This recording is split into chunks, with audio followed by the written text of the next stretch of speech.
Of course, WordPress is slow, but you can optimize it. You can make it faster. In this video, I'm going to take you through the steps that you're going to follow so that you can be able to make your website to run faster, and it will also help you rank better when people actually are looking for you, because a slow website is very difficult to be ranked on Google.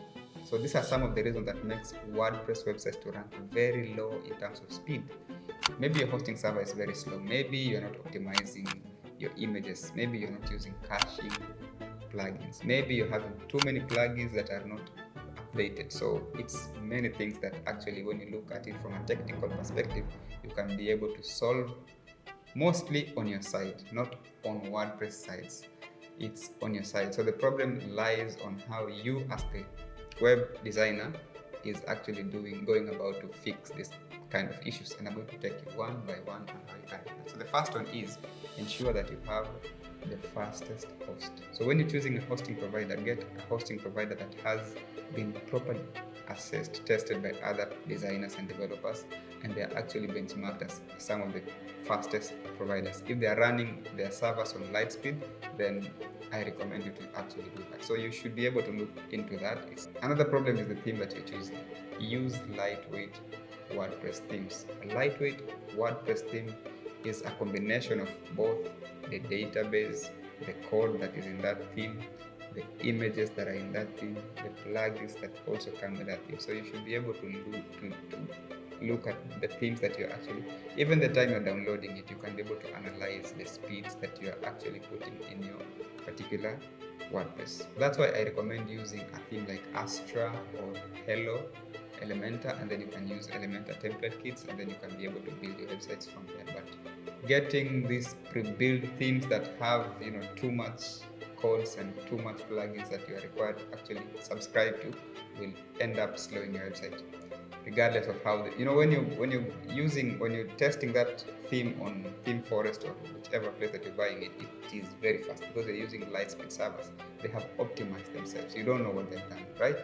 But the moment you install it on your WordPress theme, then website, then that's when you start seeing these problems, and you can be able to fix them before you actually buy that. Just get Astra, and then get the template kits that you want, and then move to the next step. You need to also use caching plugins. Caching plugins will enable visitors who come to your website to actually be able to browse the website very fast.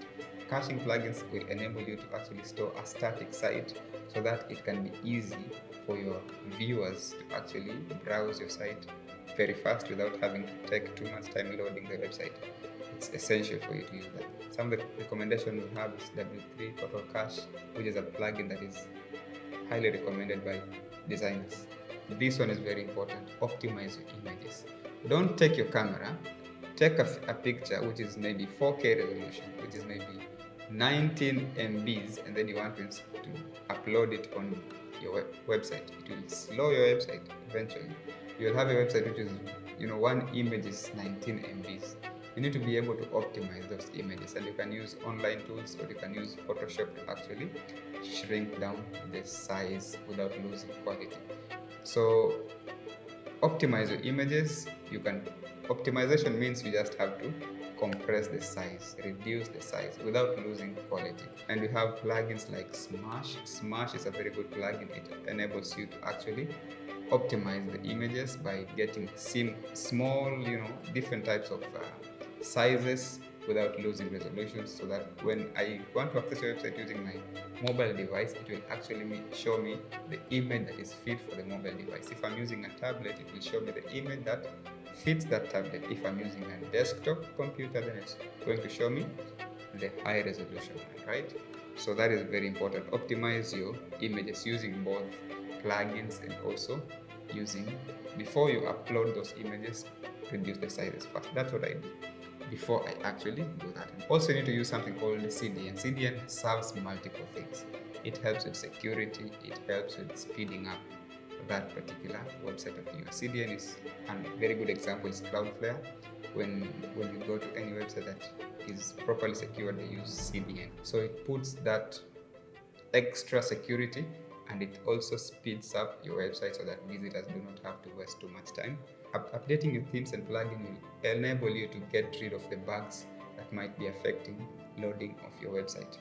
And also, lastly, is that you need to also have a plugin called a search engine optimization plugin that will help you to actually see whether this searchability of your website is going to be very easy.